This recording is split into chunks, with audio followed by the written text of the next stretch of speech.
Hello and welcome to the first video of the Opus Magnum Tournament 2020 Recap Series.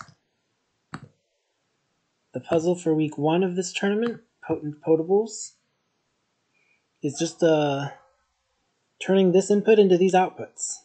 They're all made of the same atom, so it's bonding and debonding, or there is a glyph of duplication available if you would like to try to do it via turning fires into waters and vice versa. The metrics for this puzzle were cost, ties broken by area, and ties in that broken by cycles, and sum of cost, area, and cycles, with ties on that broken by cost, and there were no ties that needed to be broken after the cost tiebreaker on sum. My intention in designing this puzzle was to make it so that there was a non-trivial challenge for cost. I'll go ahead and make a new solution and show what I mean by that. So if you have a basic arm, there are 6 points that it can reach. Just the small hexagon that you can build around that arm. In a cost puzzle, that's really what you want to be thinking about is what do you need to reach? So if you can reach 6 atoms, what do you reach 6 hexes, what do you want to spend those hexes on? You clearly need to be able to drop the 2 outputs and find some way that they're not going to take up any more of those hexes. And you need to be able to grab the input because that's going to be a piece that you start solving the puzzle with. Now what you still need to do to be able to solve this puzzle is place a bonder and an unbonder. But at that point, if you want to be able to reach everything, you are out of room. You can't get away with not having one of the outputs in range, because you have to be able to hold on to it before you drop it. And when you realize you need to reach more pieces than just the 6, you start adding track. That's the simplest way to keep the cost low. Track is only costs you 5 gold per segment that you place. Adding a second arm, for example, would increase it by 20 gold, which is equivalent to using 4 pieces of track. Switching out this arm for a piston would allow you to reach more spots, but it means that you're spending 40 gold instead of 20, so it's the same as adding a second arm. Using a longer arm, you still only get 6 hexes, no matter how long, but it can be more advantageous to have a second piece of track if the arm is longer, because now all 6 pieces are doubled, so you can touch 12 points with 1 arm on a track. So what does this mean for solving? Well, you can get away with reaching only one side of one of these glyphs, of a bonder or a debonder. But it means you have to get really creative to put things onto the second half and take them off. Whether it's a bonder or a debonder, not being able to reach the other side is a big restriction, and if people wanted to hit 40 gold, they would need to work around that restriction. If they were fine to reach 50 gold, then they would just place 2 track and solve it as well as they could with a situation sort of like this. This is probably not a very good layout, given that the tiebreaker is area, but this is something that should be capable of solving this puzzle. You can reach all points on the bonder, all points on the debonder, and you can get to the 2 outputs and to the input. So, in my mind, when I designed this puzzle, 50 gold was supposed to be the way that is really doable, and 40 was the challenge. Some people would refer to 40 gold here as dubious cost. That said, I don't believe that all of these submitters were necessarily familiar with the principles of cost optimization, so instead of looking at what I thought about, let's look at what people submitted. I will go in order from least points to most points. That does feel fair. Sorry if that means that I'm going to be looking at your solution early on. But the cost submissions were not always optimized for low cost. This was the lowest scoring cost submission, but it does seem like this submitter, Alcator, was mostly interested in solving the puzzle, not necessarily in optimizing maximally in any of the directions. So it has a piston track loop, another piston track, and another arm on a track. It takes 265 gold to make all these components, all the bonders that were placed, but it does solve the puzzle. It has 2 basically separate machines. The only place that they overlap is how arm 1 helps push the product down into this for arm 3 to finish up the first one, and arm 2 works on it, and then arms 1 and 2 work only by themselves on this. 3 doesn't help at all.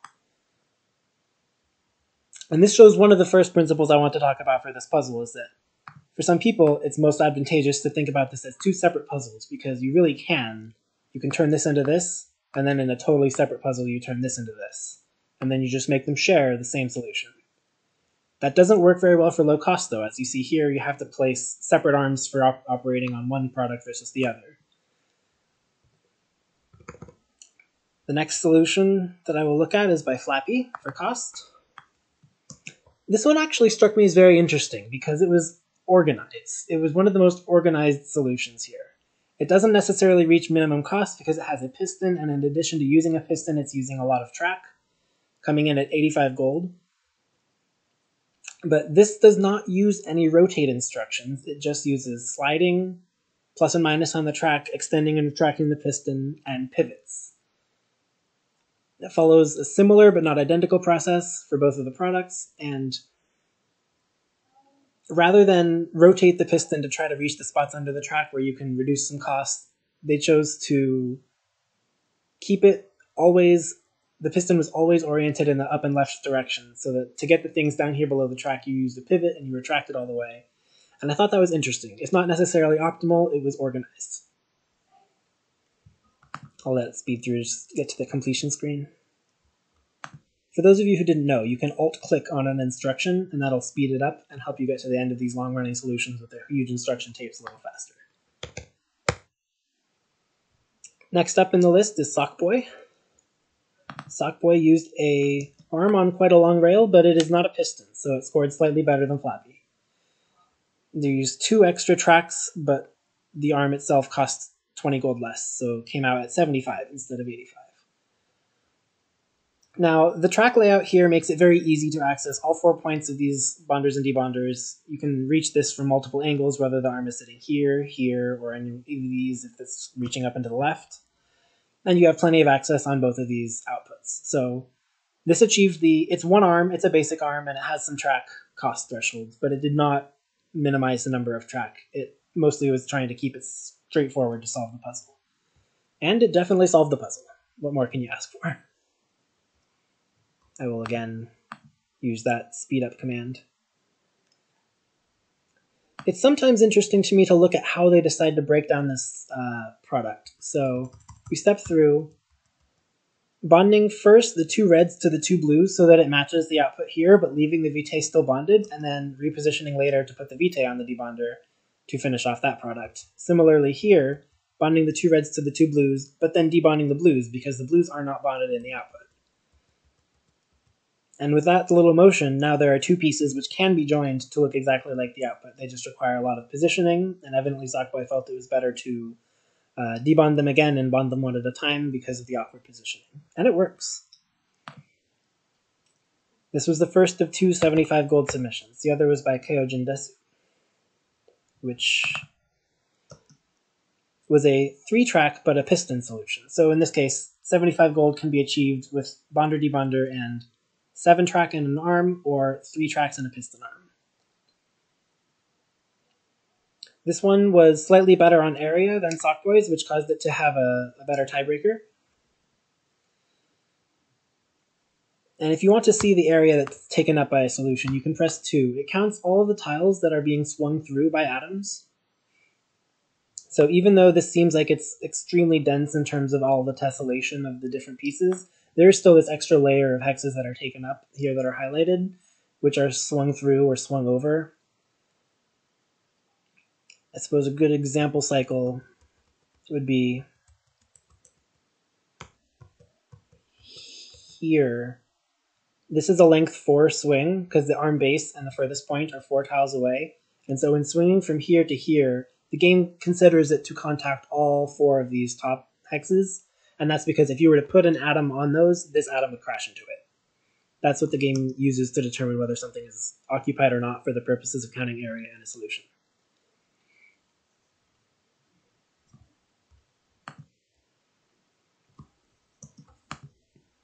The alt-click trick only gets you to the next time that instruction is being played, so if this thing is running through this loop 6 times, I'll still have to click it on 6 times. All right. Next up we have Axel. Axel, who I've heard of quite often as a cycles optimizer. This is one of the first times I've seen them attempt a cost solution. They chose to put an arm on 5 rails, so that's 65 gold. But it does mean that they're not in the contention for the 40s and 50s, which were the good cost solutions here. But they were able to use a trick called input suppression, where you block the input from spawning again by having atoms still on top of it very well, which meant that they were able to keep the area really low. And this was actually the smallest solution submitted in terms of area for cost to area metric. Area being only a tiebreaker, though, it doesn't do as well as the ones which focus primarily on minimizing cost. Input suppression will be a major feature in a lot of the future solutions, where you can make it you can give yourself a lot more freedom to move the atoms around without crashing into that input again, if you leave one or two of them behind and make sure that that input isn't able to spawn again until you have all the space that you need to start finishing the product and get it to the output.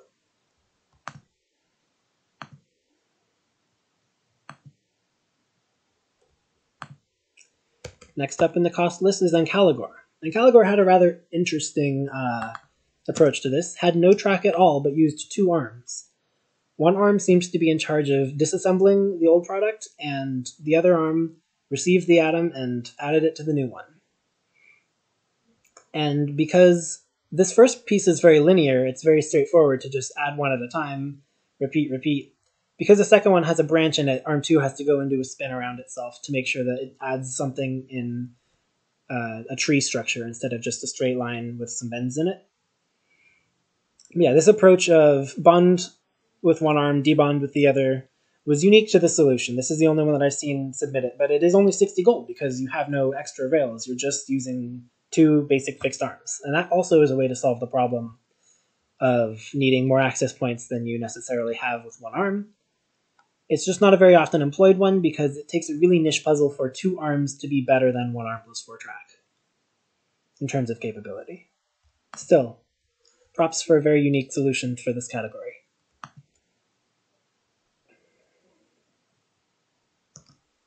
Alright. Up next on the list, we have Aberration. Aberration solution is called one arm, and that makes sense. Most of the submissions for cost primarily like in the area of cost that was not necessarily hitting the optimum of 40 gold, people still focused on making it a one-arm solution so that it counted as a cost submission. It doesn't necessarily need to be, but for people to feel good about the solution that they make, a lot of them are like, okay, I built something that's using one arm, that's probably low cost. Also, I like about the solution, the way it delivers this product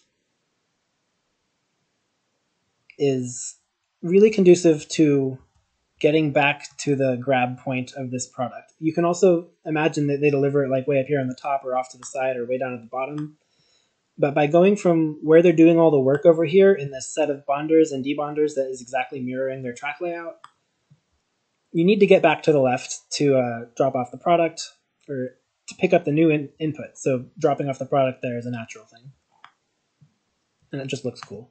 It does sweep out quite a bit of area, but not too much. Of the 60 gold submissions, it wasn't the worst. Yeah.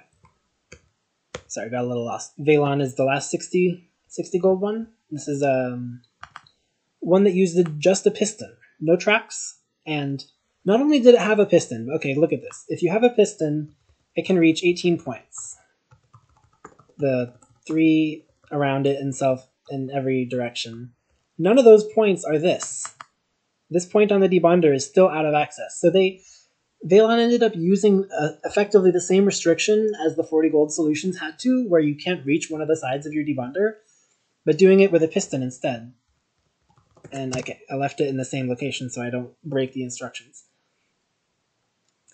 And we'll see from this solution how is best to deal with not being able to reach one half of the debonder. And that is to always leave whatever you break off in more than one atom at a time. If you have something on this, it's lost to the solution, you can never grab it, but in this case it's always bonded to something in this tile. And you can grab whatever's in this tile, be it that fire or in the next time around the vitae. Not this vitae, but the one after it. So by always having some structure to whatever is left on this side of the debonder, you free yourself from needing to add a track to be able to reach this point. You don't need to reach the point if you can reach something that is bonded to it. So it's just very interesting to me that you can use a single arm and have it be a piston, get 60 gold, have the same access point problems that you would have had with a single 40 gold solution. This just indicates to me that Velon is possibly in a position to become very, very strong optimizer once they learn a few of the basic principles, because they may or may not have stumbled upon this by accident. They may or may not have thought about it ahead of time. It's just pretty cool to see. All right, now we get to the 55 gold submissions. These are ones that you definitely can't use a piston anymore because you can't solve the problem if you place a bonder and a debonder and a piston in under 55 gold. The first of the 55 golds is by Ochre. This one. This is the cost solution. And so it has the bonder and the debonder both in places that you can reach it along the rail. And then among the other 55 gold solutions, this is the one with the highest area. And let's see how it uses most of that area. It's also quite a long instruction tape. Now that the instruction tape is filled its entire way, you can see the entire footprint that it takes up. So it's using a big swing to get into this output and into this output. But it is doing it in 55 gold, which is so far the best solution that we've seen. I'm interested by some of the organization here. It seems like it was made linearly instead of with that much planning ahead. The first input is very straightforward in how it is turned into the output, but the second one, there's a lot of moving back and forth, and what even looked like there with the red pair, kind of a confused thing that was too many instructions deep to be able to hunt down and fix and make more efficient. And then running this whole circuit with the vitae to get back around to the debonder, and then just to be able to put it on this side of the bonder. So while the first product is assembled extremely efficiently, the second one looks like it was finished so that the puzzle could be finished. And, I mean, at 55 gold, again, it's doing better than any of the submissions we've seen so far. I also happen to know that Ochre only got the game a couple of weeks ago, so for submission into the tournament, very good job. Let's let it run to completion. The other 55 gold solution to this was by From Above. This one was also memorable because it additionally placed the debonder where you cannot reach with the arm and the track. All the access points do not include this side of the debonder. So similar to what we saw from Valon and what we will see a lot of in any of the 40 gold solutions, they're using a glyph that you have to always have a bonded piece on the other side of to be able to use any access. Otherwise, you place something and you cannot reach it without adding another track. So I like this solution. It was very interesting to see people stumbling upon or knowing ahead of time that this trick would work, where you have a debonder you can't reach the other side of.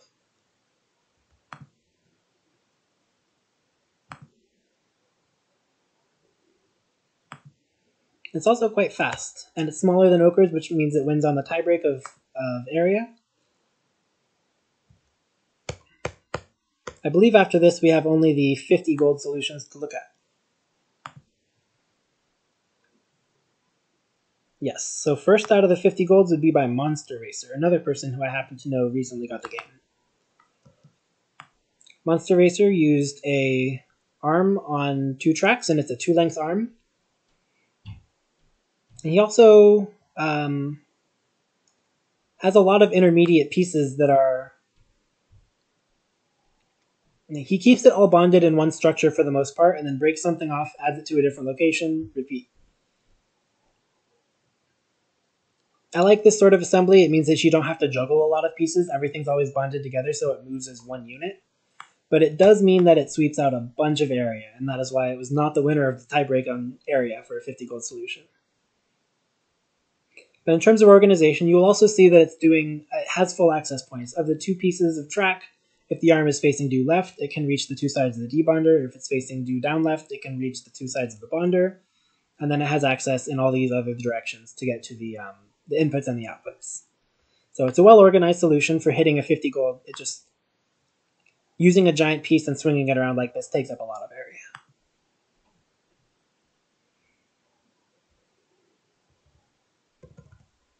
Next up we have Tarif Guy. I'm not entirely sure I'm saying the name right, but they also managed to do a solution with 2 tracks. And they placed a handful of equilibrium glyphs. Usually I see these used to mark what people think they used for their area, which is why it's a little bit misleading. They have quite a bit more area used than the equilibrium glyphs would show. But they do a little bit more juggling than Monster Racer did, for example.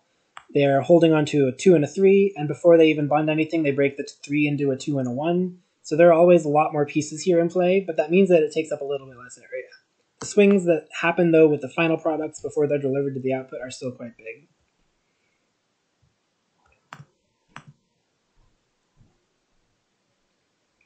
So now we can also look a little bit more deeply at order of operations.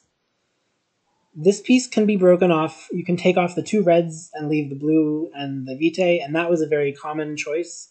It's mostly because the 2 reds are together in both of the outputs. So the 2 fire atoms, you don't want to break the bond between them unless you have to, for some assembly-disassembly movement reason. So if you have the 2 reds sitting on their own,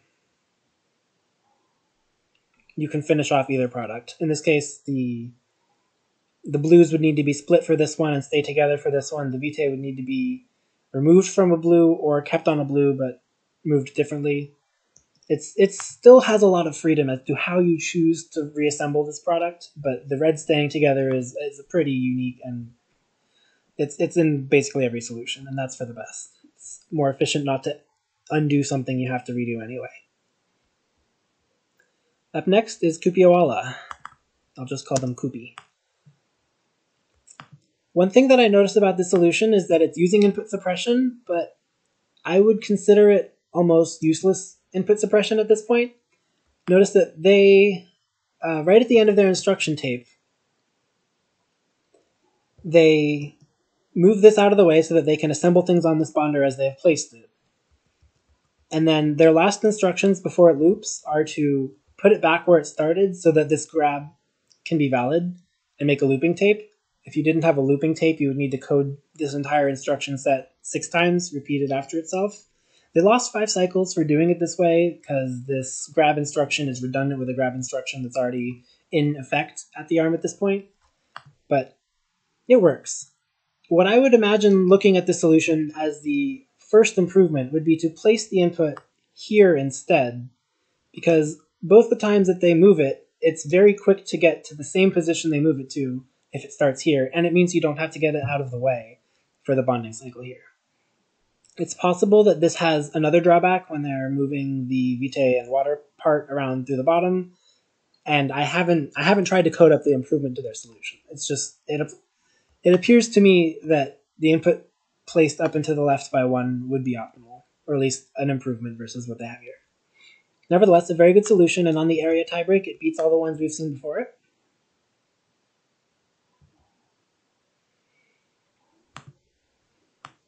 So good job, Kupi.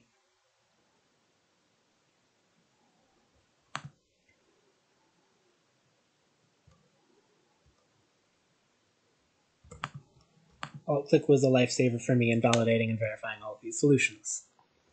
Because unsurprisingly, when Cycles is only the 3rd tiebreaker and you want people to be as minimal as possible on cost and area, the solutions run for quite a while. All right, next we have Spar. Another 2-track solution. Full access to all of the parts, both sides of the debonder, both sides of the bonder, all the inputs, outputs. Unsurprisingly, nobody used the duplication glyph option in this puzzle. I added it kind of as an afterthought, but it was not in any of the submissions. It was in one of the competitors' for fun submissions where they instead minimized instructions, because when you have an arm on a track, moving things over duplication can sometimes be the much easier way to get things to be the right color. But in terms of how to solve this puzzle with min cost, a duplication glyph is very expensive. So Spar's solution is able to, in a quite organized and without taking up too much area way, build this product around the arm. The bonder is in a pretty good position for getting the output created in low area. But it's that extra little bit of wiggling here for the second product that adds so much extra area to the solution. There might have been a way to finagle it a little bit more cleanly, but they got their 50 gold, and they were one of the people who had been under the impression that 50 gold was about as good as could be done. We're getting up to the people who are a little bit more well informed as to the capabilities of a single arm in Opus Magnum, but not yet. This is the cost submission by Tweedledee. I like when people place the origin of this coordinate system. For those who don't know, the Opus Magnum 2D grid is stored in its solution files as a coordinate system where x-axis is left and right, and y-axis is down left to up right. So every point has a unique xy coordinate, even if it's a little bit awkward to try to think about. You go all the way back here and then forwards to get to, say, this tile. But the origin of the coordinate system is the only decorated tile. And when people place it such that their solution is built around it and it features it kind of as a nice artsy symbol, I do like that. It's entirely for aesthetic purposes, but it is a crucial part of making the solution as good looking as it can be, in my opinion.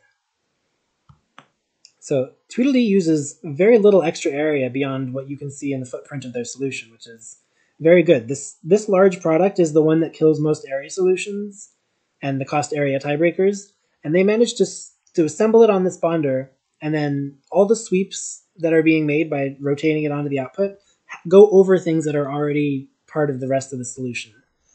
So that kind of area savings is going to be a common trend in what's left in the winners of the 50 gold area tiebreaks, and then the winners of the 40 gold area tiebreaks to whatever extent you can when you don't have a track to work with.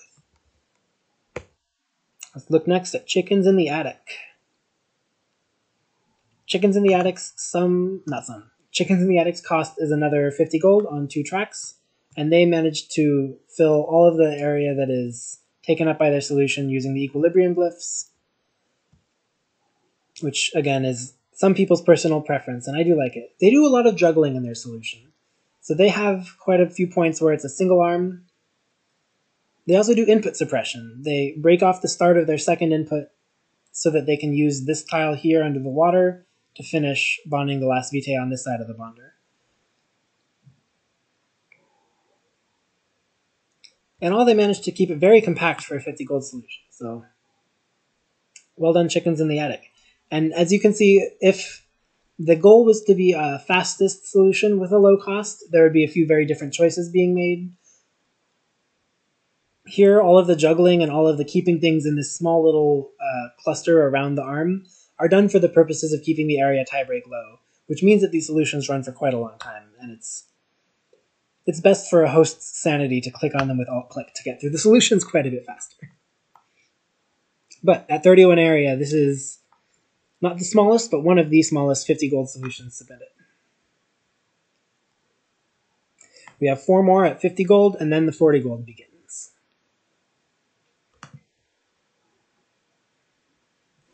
I'm going to grab a drink of water while this finishes running. Alright. Next up, we have Brookie Oz, who I knew from a Space Chem tournament. Seeing them participate in the Opus Magnum tournament is also something that has brought me some joy. They are also 31 area.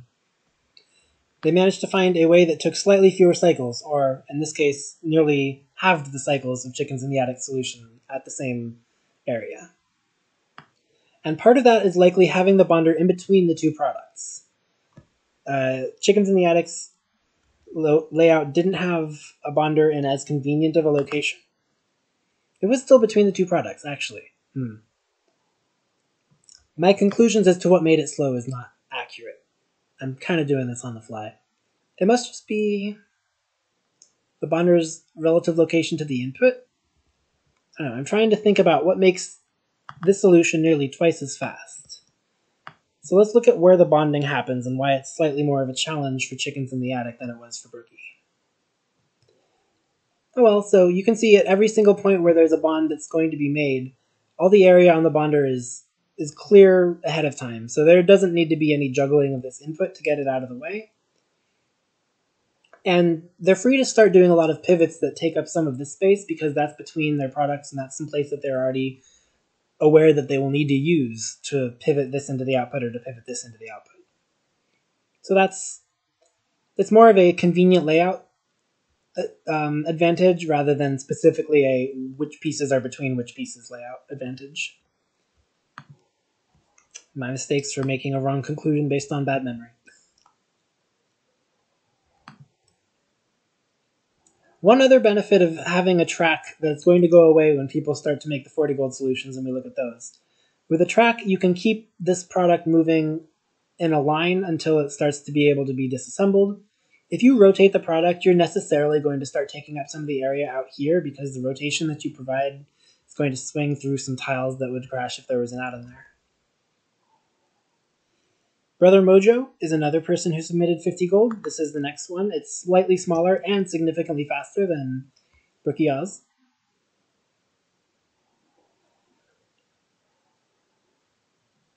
And you can see that the pivots here are being done from the center of this output instead of from the edge, which it's a big deal comparing to someone from the much larger 50 gold solutions. Being able to manipulate this 5-atom giant monster from the middle is very good for area. Also, they use the track to be able to get this piece onto the debonder without as much area taken up, which is, again, one of the benefits of having a rail to work with. One of the people who had the winning scores, the winner for cost, also assembled a 50 gold solution just as a proof of concept during the last day, and showed that you could get much, much smaller with a track than you could without a track. So it's interesting to see how much advantage the track buys you in the low area category at the minimum cost. Next up, RP0, host of last year's tournament. He submitted a 50 gold solution, which was 29 area. First one that we've seen to get under 30 area at this cost. And because the layouts are very different, it's not very obvious to lay one solution over the other and say, hey, this one's better because it has this hex that the other didn't. There's enough diversity of layouts that you can't always compare. It's more that you would need an entire redesign for a lot of cases to save another hex of area. And I don't blame people for not wanting to redesign a solution 6 or 7 times over a 10-day span. This puzzle was released and the competitors had 10 days to work with it, and then they sent me whatever they had as their best low cost and their low sum solutions. But this isn't something that people have been tryharding for several years or anything. This was a tournament style and not in the campaign style. Some of the campaign levels you can already find the best output, the best possible scores, and while not many have been proven to be optimal, there are quite a few numbers that you can say this entire triplet is optimal. You cannot improve it in the cost area or the cycles without sacrificing one of the others. Yeah, RP0's assembly takes a little longer. The bonder isn't in the most convenient location. It has to do a significantly sized spin for this fire-water trio, but by using as much of this output space as possible for the work in progress, there isn't much extra hex that are taken up, and that helps it be a lot more area efficient.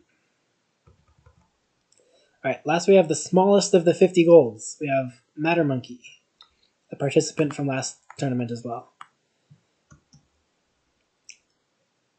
Surprisingly, this one starts with the dreaded swing that you would have to do from this input and takes up these 2 hexes for that very reason, and yet manages to do all the rest of the work inside of this small little area set aside by the 2 products and these 2 extra hexes.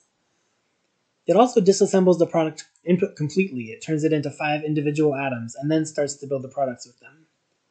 And it does that for both. Oh no, not for this one. The red at least gets stuck together for this output. But handling basically 9 separate pieces over the course of making one of each output versus other contestants who had only submitted solutions that kept things stuck together. Now, one arm can reach plenty of different points to do all the juggling. You can still move atoms around each other because you have the track to work with. You can go behind and underneath. But still, the juggling of 5 individual atoms makes the solution a fair bit slower. But the smallest area we've seen at 50 gold.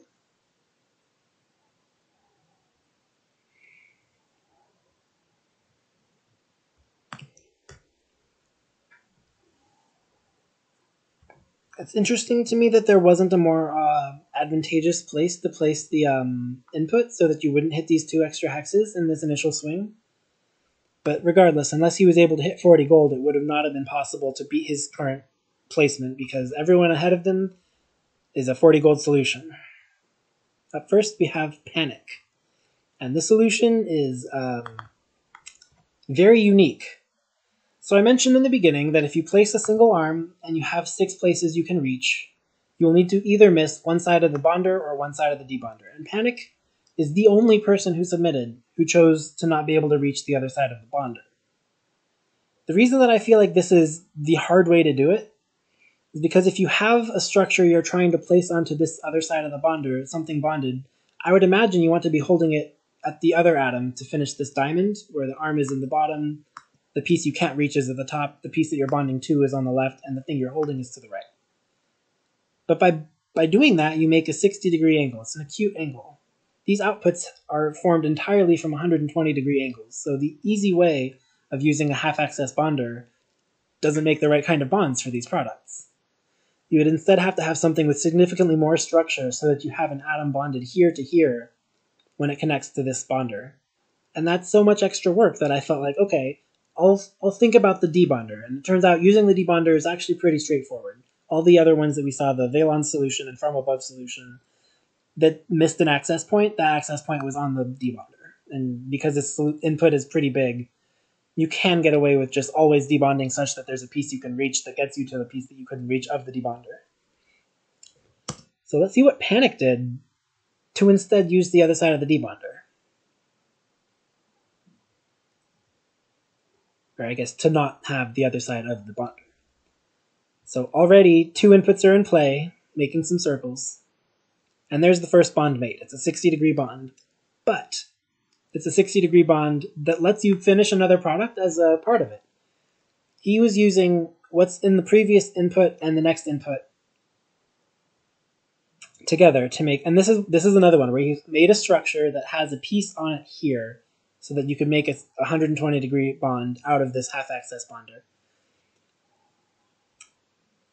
The structures that are employed in this solution are very intense for the current puzzle.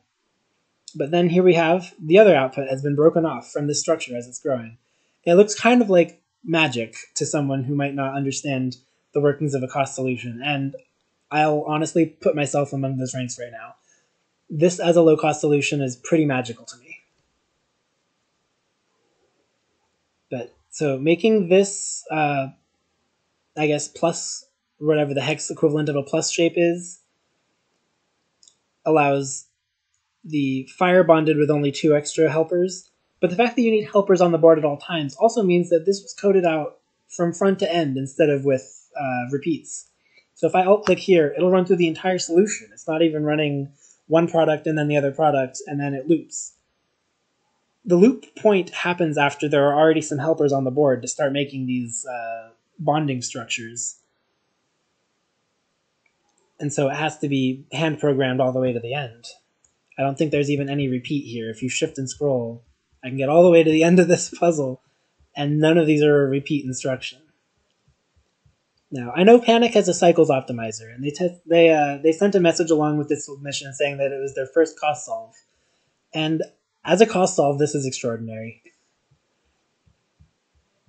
The amount of work that had to be gone through to make sure that there was always a correct structure for bonding here that could break off the correct outputs in both cases was a lot. So, very well done, Panic. I'm sorry to say that you've picked the hard way and you may not have realized it, but because you submitted this, it's extremely fun to look at, and it's satisfying to watch it work. Doing the magic of making these weird structures, and then out of nowhere, like, I wouldn't have seen any of these 3 pieces and thought, oh yes, the product is nearly formed. But then you realize this blue, red, red, and this vitae with the water attached to it, and the holding point that can help you reach it from the right side of the debonder and the bonder, suddenly a product is formed. And because you have both sides of the debonder, getting back to the piece that you care about from that large structure and dropping it into the output is not a hard problem. But being able to create it in the first place, that's a lot. So this, evidently, because of the structures, takes up a lot of area and is not the winner on the tiebreak for area, but it was a very unique and special solution, so I wanted to give it a little extra time. Next on the 40 gold solutions, Lars Dahl. So Lars Dahl has the input and the output bordering both of the outputs, sorry, First, I'll put both of the outputs bordering the input, leaving this large open space here available to work on the bonding and the debonding. And when they used the debonder, they made sure to always have this access point here connected by something that they were holding on to. And in this case, I think they only ever use it with something that they are currently holding on to. So here, they're holding on to the piece which is connected to the end of the debonder that they cannot reach. That isn't necessary for it. As long as you can reach the piece that is connected to the end of the debonder you can't reach is fine. But to always be holding it does mean that you're never in a state where you're looking at your solution and wondering, have I just locked myself into a corner? Yeah. So this solution takes up 41 area. Next on the 40 gold entrance list in terms of the area tiebreak is Alarka, who found 37 area. And it's 37 area arranged in this gorgeous hexagon. So for what it's worth, there's these, you can break this hexagon down into 3, 2, 1 triangles, and then the central atom here, and that's clearly 37. So this isn't, like, there's another hex outside of here that you aren't going to run over. It's 37, but it's a beautifully symmetric 37, so good quality of that solution. And we can notice that this is a trend that is probably going to start being very clear, is that having the input next to the debonder and having the bonder itself sit between the two outputs is common to most of the good 40 gold area solutions. You also notice that a lot of these solutions are making a triangle at one point that is Vitae and the two blue, and it's bonding it entirely before it does anything. And that's because, well, in this case that's not the case, but for this output, they make this bond between the two, between this other set of water and Vitae, and that's so that they can debond it and have the waters paired together. If you try to debond it and have the waters paired together as it comes out of here, you end up with the Vitae in an impossible to reach location. Or no, you end up with the water in an impossible to reach location. So imagine if you grabbed the Vitae right here, you pivoted it so that the waters were on these two tiles instead, and then you rotated, pivoted again, you would not be able to reach the waters because they would lie in these two locations, and neither of them are an access point of the water, of the arm. So you bond them together first so that you can instead bond it in a different orientation and always be able to reach it. So that making a triangle and bonding it in its entirety trick is pretty common to the next set of solutions. The one way in which this solution takes up a little bit more area, so it has a good handling for this output, but it doesn't have as good of handling for this forked one. And the forked output requires some wacky pivots, rotations to move into position, and those swing up all the rest of this area.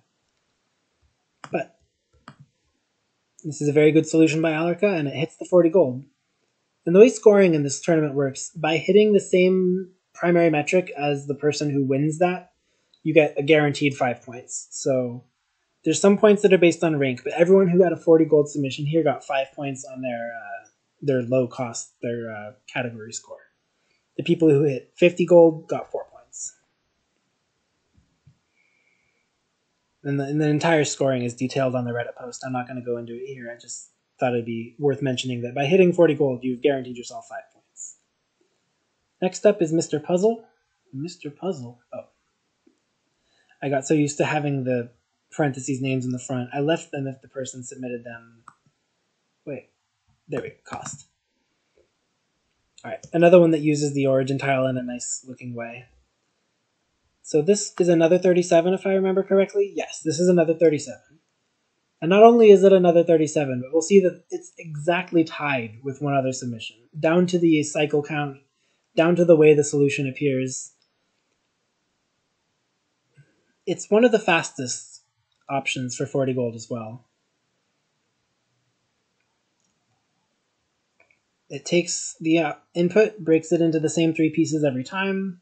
It doesn't need to do the circular triangle trick to be able to get it because it's holding it by the way that the debonder is on this angle instead of the other, which is just slightly more convenient for the chirality of the solution. Just there's the thing, if you were to mirror the solution, you still can't mirror the inputs and the outputs. So the problem becomes very different if you wanted to put the debonder facing to the left instead of to the right. But a debonder facing to the right with a bonder nestled in like this allows you to make a solution that completes in only 479 cycles at area 37. And that's it's still the same amount of area as Alarka's solution, but 479 cycles is quite a bit faster. So remember this: an arm, a debonder facing to the right, the bonder nestled in all snug. You grab the input by this fire, and you have the outputs here and here. And just hold that in your head for a moment as we look at this solution from Fiondeer. Bonder to the right. If you take this whole thing and you rotate it twice, this is that same solution. It's the exact same solution, and it so happens that the programming was straightforward enough. It's pretty clearly the optimal way to program this layout to solve the puzzle. Mr. Puzzle and Fiondeer submitted the exact same solution. I thought that was extremely cool.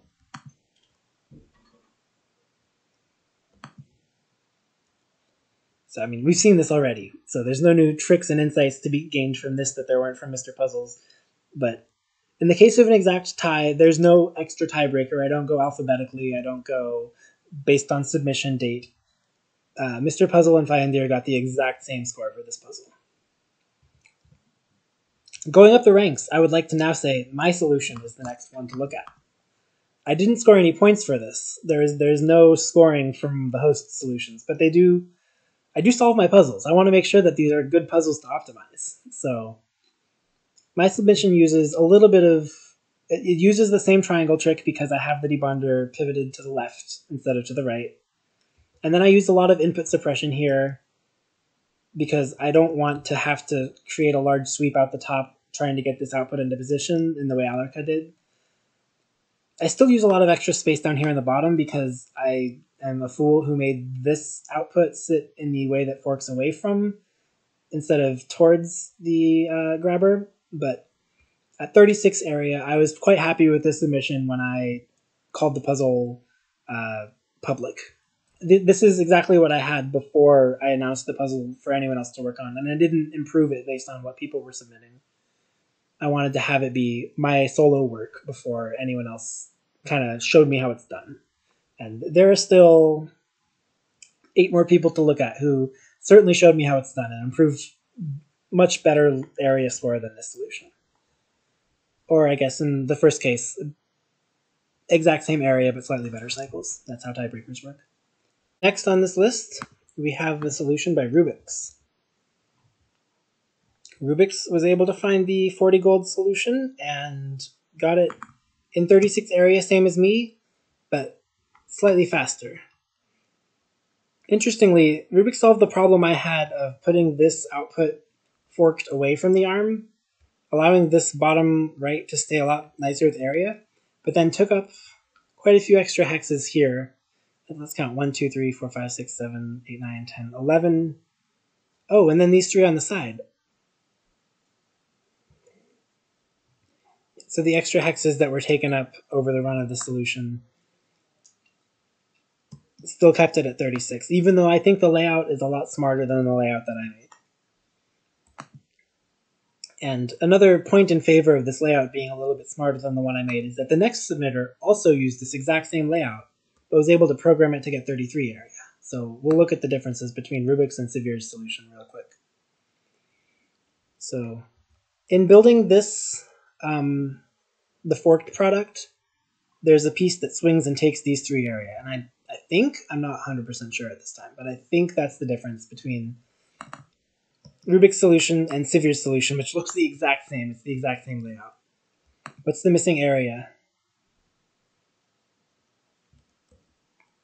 Oh, well, Severe also builds the forked output first and uses only one of these 3 hexes on the outside. There might be another hex up here, I guess, that Rubix used that Severe avoids. By having the debonder forked to the left, it's going to require that triangle trick with the vitae and the 2 waters. But again, this is usually the most unwieldy output for people. They take up a lot of extra area trying to make sure that it gets to the output. By building it so that you can pivot it around what you have already spent area in your solution on, you're not using any extra, it becomes a lot lower area. And so this output position is still, it's the first big improvement that I did not see when I was making my own solution, and Severe and Rubik's both found it. Up next, we have Peen Locket. All the time spent finding the person. New solution 5. There we go. So another person who had their debonder, this one forked to the right so that you don't need quite as much extra timing. And the handling for this forked output is the most improved part of the solution versus the ones we've seen in the past.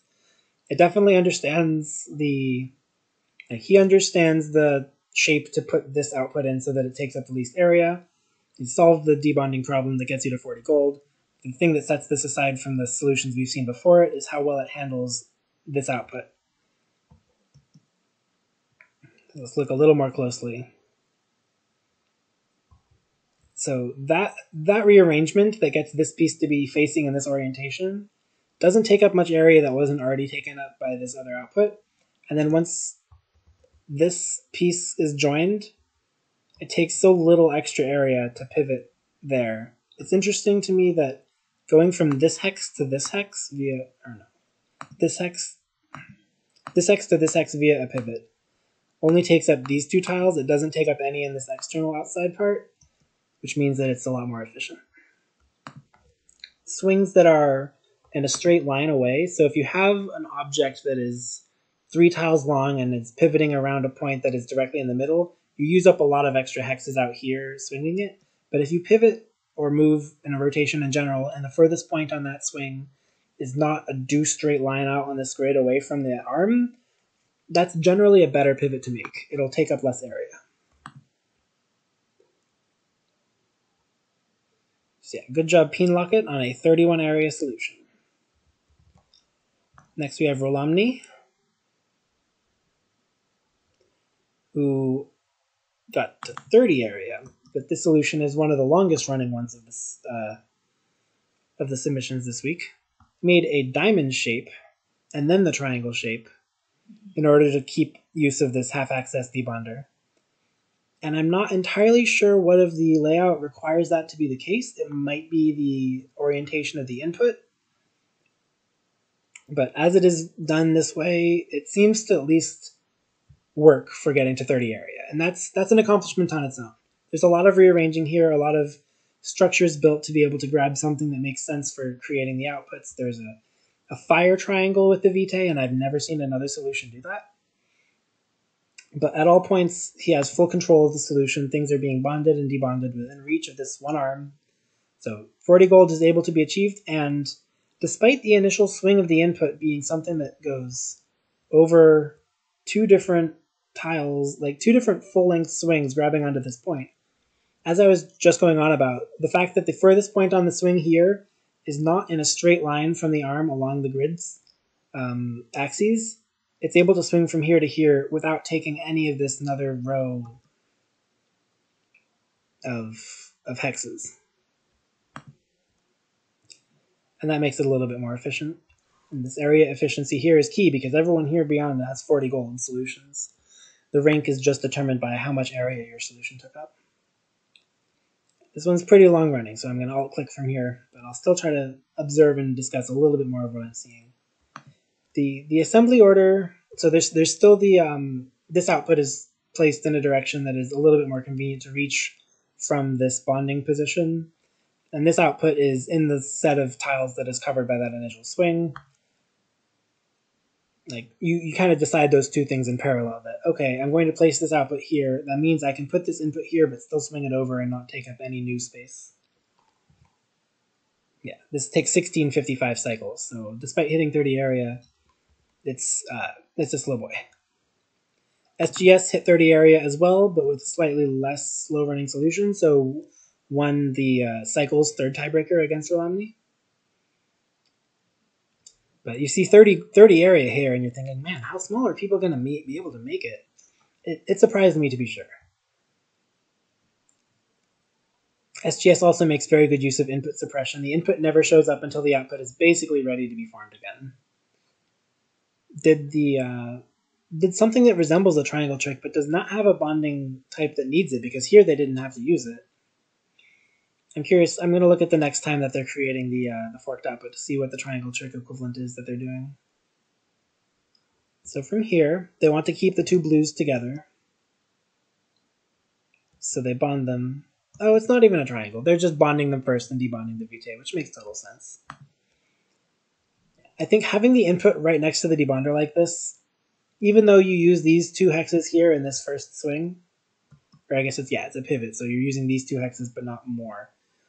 Regardless, that little bit of extra area taken up doesn't mean that you don't have to spend all the extra area later on in the solution, and so that's why 30 is the result here.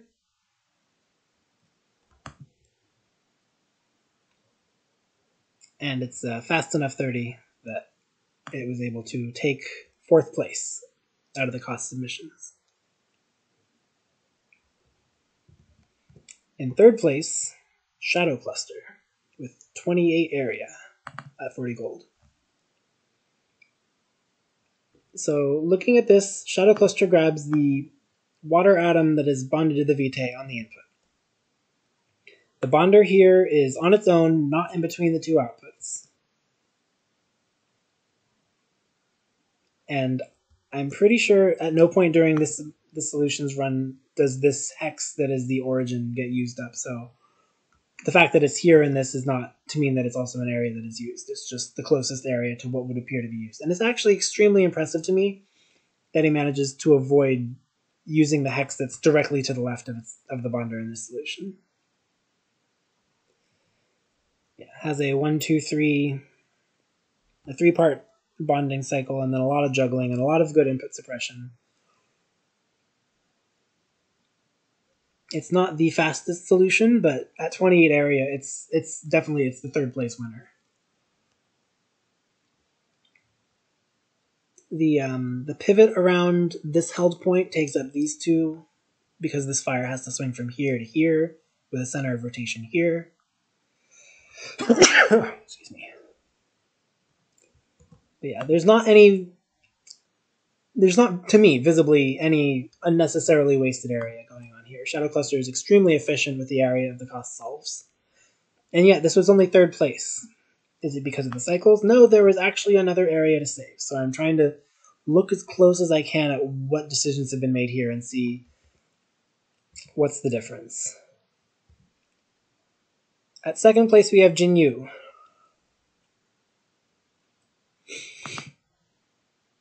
Jinyu's solution also grabs by the water attached to the vitae.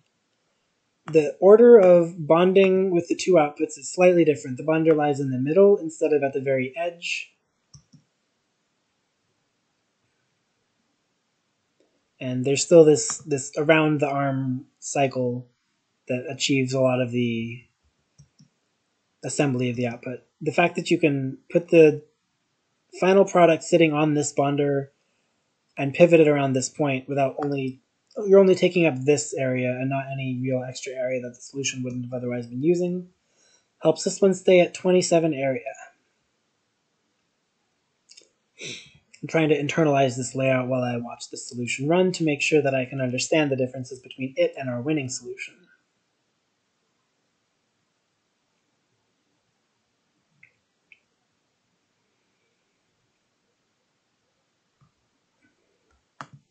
The bonder forked to the left prevents you from needing to do any triangles to be able to access the two other parts of this. And I didn't actually consider the chirality of solutions until looking at these winning solutions and seeing that this left-oriented debonder, I guess, it depends. It arcs clockwise versus the arm, because left and right is kind of meaningless if it's above or below. But it allows you to be able to debond this vitae water from the single water without having to do any additional bonds beforehand to preserve structure. So 40, 941, 27, the statistics of Jinyu's solution that got 2nd place. Penta Pig's solution is the winner. And I believe, looking at it, that the layout is identical. Because yeah, the the grab points, the decisions to how to use this bonder, this is the same solution just rotated as a bulk by 60 degrees. So the fact that it takes 27 area is natural consequence of using this layout. The pivot here for the finishing touches, I'll admit that it would take me a lot more watching of both solutions to be able to identify the difference between this and Jinyu's solution that caused it to be another 50 cycles faster. But because it was the 40 gold, 27 area solution that was the fastest, Penta Pig solution is the winner of the cost ties broken by area, ties broken by cycles category for potent potables. So congratulations to Penta Pig. You have all the principles of this puzzle in your bag. You know how to use the one access point debonder. You know how to program this layout area efficiently and as a secondary goal, cycles efficiently. That's what this puzzle's for. Well done.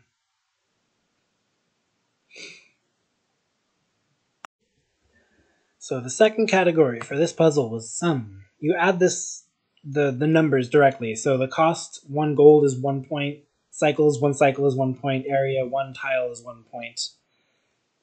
And you try to minimize the sum of those 3 values. Again, I'm going to start from the bottom, but it's kind of unfair because the bottom is people who submitted a cost solution, because this is the only one that they optimized. And then they submitted it into the sum category as well. The fact that it had a lot of high cycle counts meant that Alarka's solution, which got included as a sum solution but wasn't optimized for sum, was the lowest scoring, but it still scored points. Similar with Sockboy, Kyojin Desu. These are all designed to be low-cost one-arm solutions. And Caligora's, which is a low-cost two-arm solution, we talked about how that was kind of unique. And Flappy, I believe, also was another person who submitted a cost but not a sum, but was okay with me submitting this also for a sum. And Velon. So these solutions that we looked at in the low-cost section were the low-scoring ones for the sum, but they scored points. By submitting anything, you score points, even if you only submit one thing. It's optimized for only one of the categories. Tariff Guy we saw a solution from in cost, but I believe there's, yes, a second submission that is for sum. And I thought this one was kind of funny. This is the principle that I talked about pretty early on when we were looking at Alcator's solution.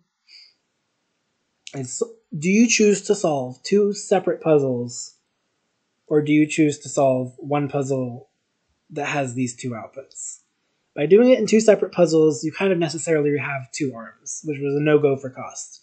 But now that we're solving it for sum, it's entirely valid to have a second arm. That just adds whatever the cost of that arm is, but it might save you more than enough cycles to make up for it. In this case, the solution doesn't run particularly fast, and there's a nice dance that one of these arms does after it's finished its product first.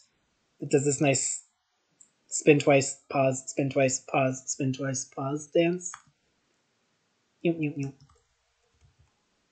still does take 404 cycles. So as far as sum optimization goes, I would say that the goal is to have your cost and your cycles be within a factor of 2 of each other.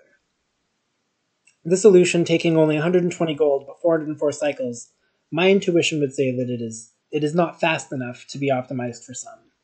That intuition doesn't always work. There are some puzzles where you can actually improve far more on sum, going well less than half your cost, or well less than half on cycles. But this isn't one of them, and so this solution, despite being a separate solution from their cost, it was still too low cost to be an effective sum.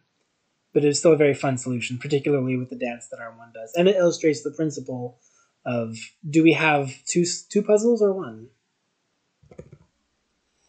Alcator's solution that we looked at earlier, it was submission that was for solving the puzzle. I don't know if it was intended to be cost optimized or sum optimized. This was the next placement on the sum, and since we already looked at it, I will skip it. Next up on the sum optimization is the solution by Ochre. This is one, so we looked at one who had 100, we looked at Tarif Guy's solution, which had 120 gold and 400 plus cycles. This one is the opposite problem, where I would say that this is a far too fast solution to be optimized for some. Not necessarily that 67 cycles is too fast, but if you're going to spend 355 gold to achieve it, I would say that you would be better off trying to have the cost double the cycles and still solving the puzzle, and that will greatly improve your sum. This is a solution that follows the principle of solve two puzzles. If we removed all of these arms and these glyphs, it would still be solving this puzzle in isolation without any interference. Same for if we removed everything on this half of the puzzle. So, break the problem into two separate puzzles, solve each one in a relatively fast way. It seems to be a good solution. The problem is when you add those together, the cost balloons beyond what we would expect to be a good point for some optimization. And because of the fact that some of these arms are extremely large and doing lots of tasks, the area suffers as well. Next up on sum, we have Koopy. Sum was 444. Yet another solve two separate problems. There is a lot of extra expense here, and then there's a lot of delay while all the arms go to reset. So I would not say that this is sum optimized, even though I think it's still higher cost than double the cycles. So the first principle I would say applies to sum optimization is to get your cost and cycles to be within a factor of 2. The next one is to not have a bunch of dead time. And the fact that this reset here for arm 1 sets the total time of the solution, and it has to be all the way to the left to stay out of arm 6's way, means that arm 1, whose first action is to grab this input, is one of the last arms also to get back into position. So the running loop of this solution is quite a bit longer than it needs to be, given how much that was spent and cost. But it's a good solution. Let's see what better looks like. 412 sum from Spar. It's interesting to me that Spar used only pistons for this. That causes it to be a lot more costly than 4 arms and a few glyphs would generally be. We'll see a bunch of solutions later that are also 4 arms and a few glyphs, but are less than half this cost. But 4 arms is a good balance point if you intend to solve 2 problems. If you solve one on the left with 2 arms, one on the right with 2 arms, then both of them get to be reasonably fast. Up next, we have the sum submission from Rubik's, 408. Another solve 2 problems solution. This one seems to be cycle optimized in a sense. It's definitely much faster than it is in its expense, but it's actually also the fastest submission that we got this entire tournament for this puzzle. 43 cycles, but it takes 250 gold to achieve it, so I am again of the impression that if you're optimizing for sum and you see this as your triplet, you might want to try doubling cycles having cost by just seeing if you can get the arms you already have to do the things slower. Remove 1 or 2 or half of them if they feel like they're doing too much. Aberration submitted a sum solution, and it seems like Aberration made a bunch of decisions that were not costly, which is nice. Arms like this that have only a few track, this clever little motif to get to this point on the bonder that wasn't accessible by any of the arms by just pivoting around on the water, and then this 6-arm motif here, which allowed the position between the vitae and the 2 waters to be readjusted without grabbing one with one arm, grabbing the other with the other, was nice. I would say that it's not necessarily the most efficient use of this trio of arms to have so many of them spend all their life delayed. But this is a better sum solution than the ones we've seen before, and it's a good step in the right direction of what an efficient low sum solution would look like. Up next, we have From Above. Interestingly, if you remember, From Above solution had a track of length 3 with a single arm and debonder that you couldn't reach the other side of, and then a bonder over here. And it looks like to make their sum solution, From Above turned that bonder into multi-bonder, added a second arm to handle some of the difficult parts where this arm was too slow to handle, and basically adapted their cost solve to a sum solve. And it worked well. I mean, this is the first solution that is cheaper than it is running slow that wasn't optimized initially as a cost solve. But it's enough slower. Oh, no, there was also the one from Tarif Guy. It's enough slower that I would again wonder, is it worth adding more machinery to be able to hit a slightly faster cycle count?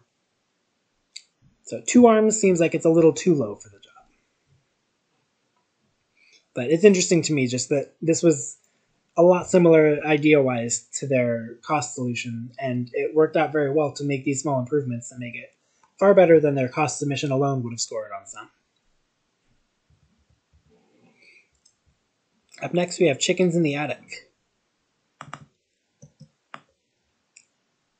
This is a reasonably well-balanced sum solution in terms of the cost and cycles trade-off, but I would argue that there's still quite a lot of dead time for a lot of these arms.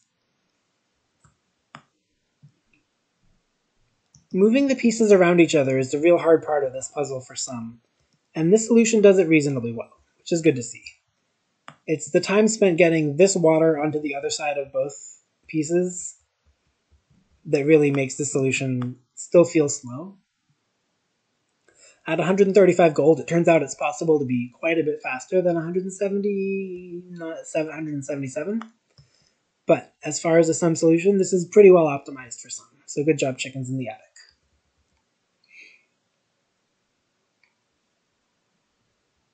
So now that we're into solutions, well, not necessarily all the way into solutions. This is still going to be one that is slightly more expensive than it needs to be for its job. But now that we're into solutions that have largely figured out how to optimize for some in terms of what do you spend versus what do you just let be slow. Now we have to get into some deeper principles of how does one solution beat another solution on some, other than just trial and error for 1,000 times. And this one, I would say, its biggest weakness is that it's doing the solve 2 problems thing, but it's so far apart that there's actually a fair amount of area taken up. Usually you can effectively disregard area for some, but 190-79 isn't necessarily a terrible idea for cost cycles, but the area 76 can be very significantly improved. But the other thought is that 190 might still be a little bit too expensive. Each arm has to itself quite a bit of track, and cutting costs while still being able to move quickly is going to be the key in improving on some. Up next we have Matter Monkey with 335 for their sum. I don't know if I talked about the first solution that I watched to have this property, but we're now into solutions that are trying to solve the same problem using the same set of arms and the same glyphs for both of these outputs.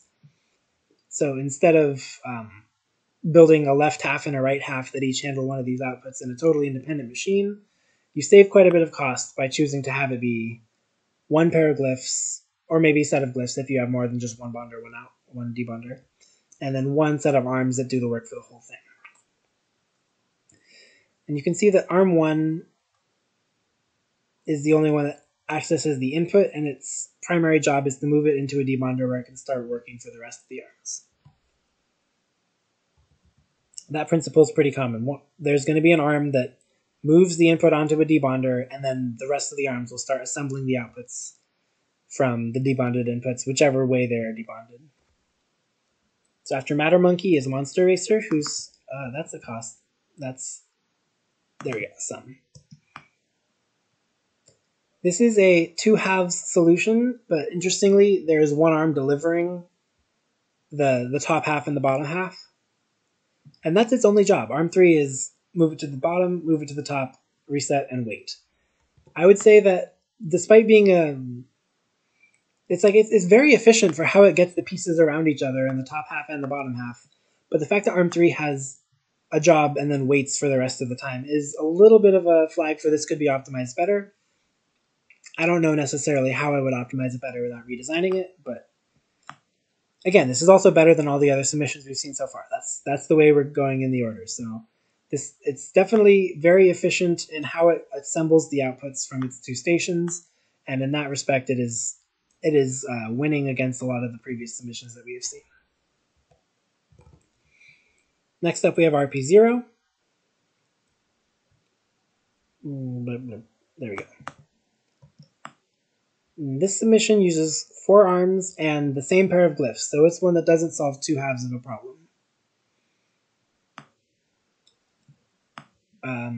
Arm 4 is responsible for delivering both of the outputs. Arms 1 and 2 take turns on who gets to take in the input and move it to the debonder, and Arm 3 is helpful in positioning. Interestingly, Arm 3 doesn't actually do any rotation, so its position was probably optimized based on looking at where you can place this triangle of sliding track such that it overlaps the best with the area already taken up by the rest of the solution. I like that.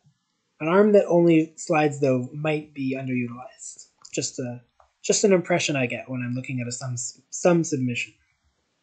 It's not necessarily always true, but people beat that sum, and let's see how. This was a submission from Brookie. It uses 5 arms, but only one of them is on any amount of track. It also is quite area efficient, and it's actually area conscious because you can see they've placed the equilibrium glyphs on all the tiles that their solution uses. And it's quite fast. So being low area and low cycles and using all these arms but without using very much track kind of go hand in hand, because you can do a lot with 5 arms. Even if 200 is pretty expensive, this 64 cycles here, it helps the sum a lot. I mean, you make the products with fewer cycles, you're better at sum. So it's kind of a trade-off then when you're thinking about how to optimize sum. Like, oh, well, I want cost and cycles to be within some amount of each other, but if I can do things fast enough, I can make up for that. And I'm guilty of having that same impression with my solution, which is coming up pretty soon. But regardless, this is a very good solution because of how fast it is, even though it's a little expensive. Next up on sum, Shadow Cluster with a 314 sum. It's solving... it's another one that uses a single arm that mostly is responsible for delivering to the debonder. And then the rest of the equipment is responsible for assembling and dropping it into the output. It's a little bit unfortunate when I was looking at the solution. This track at the top is only used by Arm 2 when it needs to dodge this swing that is done by Arm 3. And out of curiosity, I wanted to find out, is that track even necessary? Yes, it is. So if that arm doesn't move up to dodge, then the swing by Arm 3 does collide, but that does cause the arm to be a little slower, and it costs the extra 5 gold in one area of placing this track. In terms of, though, how you move the pieces around each other to get to the outputs, this is another one of the solutions that is doing a very good job.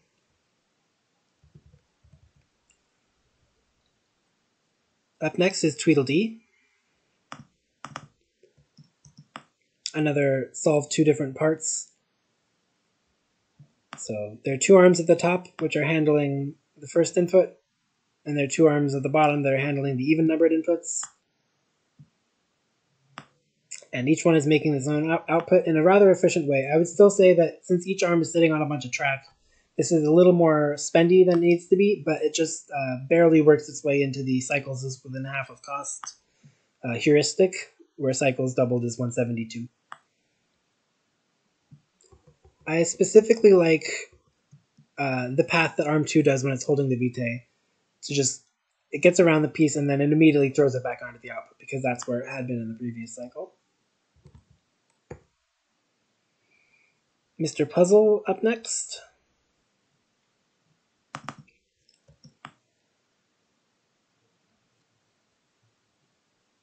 So this is interesting in that it looks kind of like it is a left half, right half problem, but then arms 2 and 3 come down to help out with pivoting on this second half. So even though arm 4 is kind of only working on the forked output, arms 2 and 3, after they finish theirs, realize, oh, I can go be helpful over here.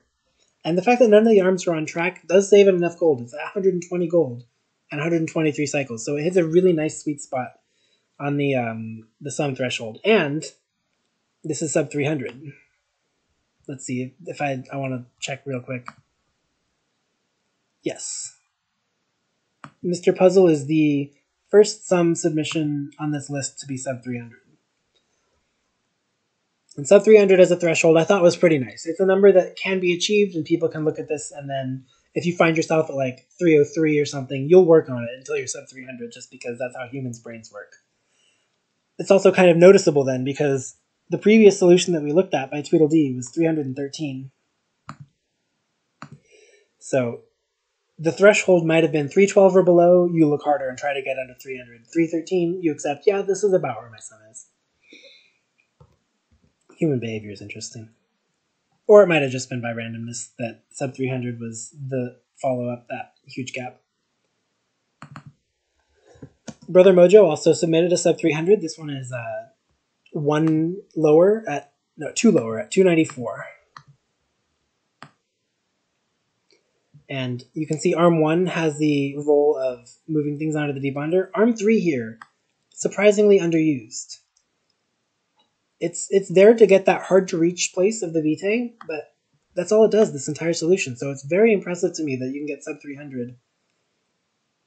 Like, the movement around each other is so efficient, and arm 2 is staying optimally busy. In fact, arms 2 and 1 have the exact same instruction loop length. There's no highlighted cycles past here.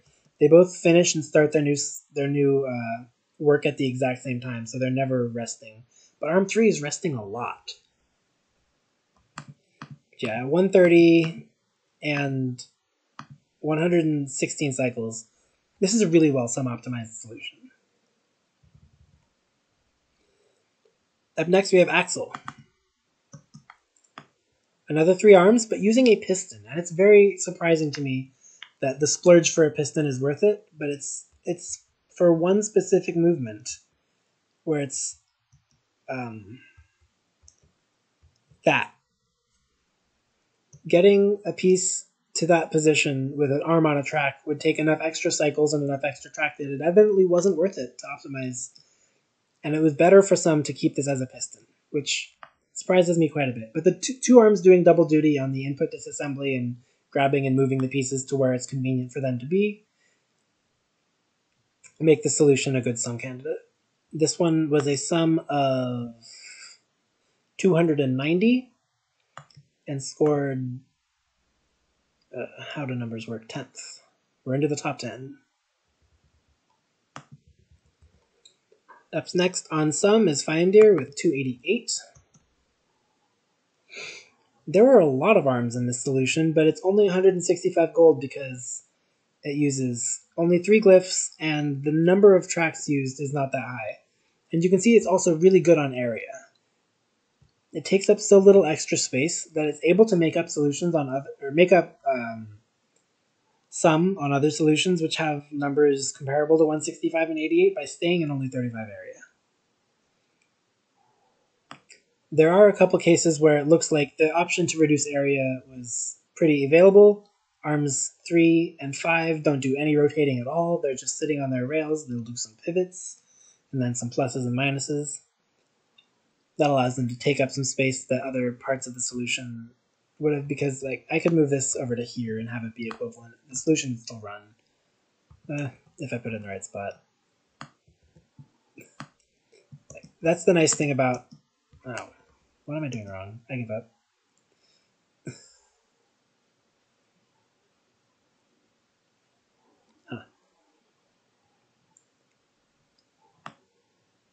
Oh, I see what I did wrong. Regardless. Arms that are sitting on tracks don't have to be at any specific point. It's just based on where their grabber is. So the fact that these 2 arms are both sitting on tracks and not rotating means that they can be placed in a way that really reduces area.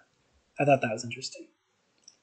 Up next, we have a solution by Grimmy. Grimmy actually asked not to have anything submitted for cost and has this nice, elegant, build it in 2 parts solution for sum. This is a sum of 285. And each half uses 1 bonder, 1 debonder, and 2 arms. This left half evidently benefits enough from a track that it was most worth it for optimization's sake. But the simplicity of this sort of a solution where you use the fact that arms will translate by a certain distance. So the fact that the vitae ended up right here, but you want it to be 3 away, you just place the arm of length 3 and it moves it from here to here easily. This is a very elegant and simple looking solution at 285 sum. Followed up with my monster. I was 283 sum with my trial solution here. And I definitely failed the make your cost and your cycles within a factor of 2. But in my defense, when I designed this puzzle, I wasn't sure whether I wanted 2 outputs, so I was designing one output, I was designing another. I wanted to see what sum optimization looked like just for one output at a time. So I was planning from the beginning to make a solution to sum for this iteration that looked like this, with one half, one other half. I wasn't ever going to try to look at solutions that overlapped them until I was rather sure of what I was going to do, and then by the time I was sure of it, I was too busy designing later weeks. So this is much too fast for its cost, but it is 283 sum, so similar to Brookie's solution we talked about earlier. It gets away with having a rather bad ratio by being fast enough. Everything here is done pretty efficiently. I like the fact that the blue is never grabbed. It's just handed off by debonding and bonding at the exact same time, so that now it's just under control of arm 1.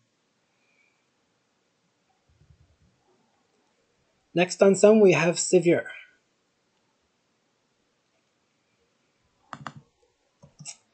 And I got to watch Severe's iterations on this. There were a lot of iterations that started off in the high 300s and worked their way down slowly. The fact that able to land on a sum of 280 is quite remarkable and is very good. Forearms here, so forearms seem to be a pretty good balance point. And very area efficient. Manages to do a lot of the work in the same space as it was previously. And the assemblies seem to look very elegant in this. It's straightforward to go from the layout that he designed to the programming that makes it all work. So, good layout design here. Next we're going to be in our top 5 sum. 5th place is Rol Omni. Submitted a sum of 277. Arm 1 has the debonding task and the get the input out of the way task. And then arms 2 and 3 are able to do quite a lot of very effective work with these 4 glyphs. So with a cost of 130, choosing to spend it on 4 glyphs and 3 arms and enough track to get everything done efficiently, bought Rol Omni a 277 sum. The fact that arm 1 is able to leave this pair here and just get back to work, and then arm 3 comes in and steals it away immediately in time. There's a lot of close calls in this solution where if things were a cycle later, they would have failed, and I like that it works out. It's a good, edgier seat sort of solution. Up next is Panic, whose sum solution was surprisingly cheap for how low of a sum it got. So this was also 277 sum. It was a tie with Rol Omni on sum, but I mentioned that the tiebreaker for sum submissions was cost. And Panic was, without a doubt, the lower cost, at only 95 gold. Limited himself to 1 bonder, 1 debonder, and 2 arms on some track loops. Arm 2 gets to do a nice little plus here because there's 4 dead cycles. It would have been equivalent to do nothing. So there's still some underutilization, but with how efficiently this solution makes its products, it surprised me to see something this cheap place extremely well in sum. It's still within that factor of 2, but I haven't seen very many candidates for a solution that could build something this cheaply and still work, as low sum as it did. So clearly you can solve this cheaply. We saw that whole category. Next is Peen Locket with another 2-arm sum, but with another pair of bonder debonders. So 1 fewer track, but plus 20 golden glyphs means that this is 110. And right out of the gate, the approach to making this linear product here never touches these 2 fire atoms while they're here. Just unbonds, debonds, rebonds, and it claps it right back down. And I think that's just really visually satisfying.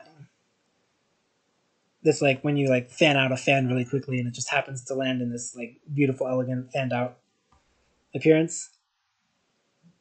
I was watching some of Peen Locket's iterations before reaching this, which is, by the way, this is 268 sum. So some of the iterations had 270, something lower than 277, so they would have placed the same, but they used a piston. Instead of arm 1 having a 4-track loop, it was 2 tracks and a piston. And it was shocking to me that a solution with a piston can score so much lower sum than I guess this puzzle would allow. So good job to Peenlock it, and also good job for eliminating the piston, because I know you and I both don't like them. Up next, we have Penta Pig, whose sum submission was 261 sum, and it's very compact. It uses 3 arms, and I watched some of the iterations that Penta Pig went through that were a lot slower than this, and it had me thinking like, oh, maybe another little bit of gold spent is worth it. But then he cut 30 cycles with the exact same gold spent just by finding an efficient way to locate this input, so that first pivot, followed by the second pivot here, reoriented everything perfectly. So it was area efficient, cycles efficient, and only 100 gold. This is the second place solution for sum by Penta Pig, who is also the winner of the cost category. So very good showing this first week from Penta Pig, and this sum solution is beautiful. The winner for sum was Jinyu at 255. This solution uses 4 arms, 135 gold. It spends the extra gold beyond the previous solutions on... It has 1 pair each of bonders and debonders, and 1 track for arm 2, which is placed in a way that minimizes the area, because it's not going to do any rotation, just it pushes the water from the debonded point up for this first product, left for the other product, and then does some pivots, or I guess arm 4 does the pivots on this first one, but it does the pivot on this other, so that this bonder is always in an extremely useful position. Noticeably, arm 1 is responsible for exclusively debonding, and it debonds it in the same way for both products. So the puzzle for Jinyu becomes, how do I turn this pair of atoms, this water, and this pair of atoms into this product or this product using the same bonder, the same arms, and I think he settled on a layout that worked extremely well for this problem, and clearly it's the best that was submitted. It's 255 sum. Very well done, Jinyu.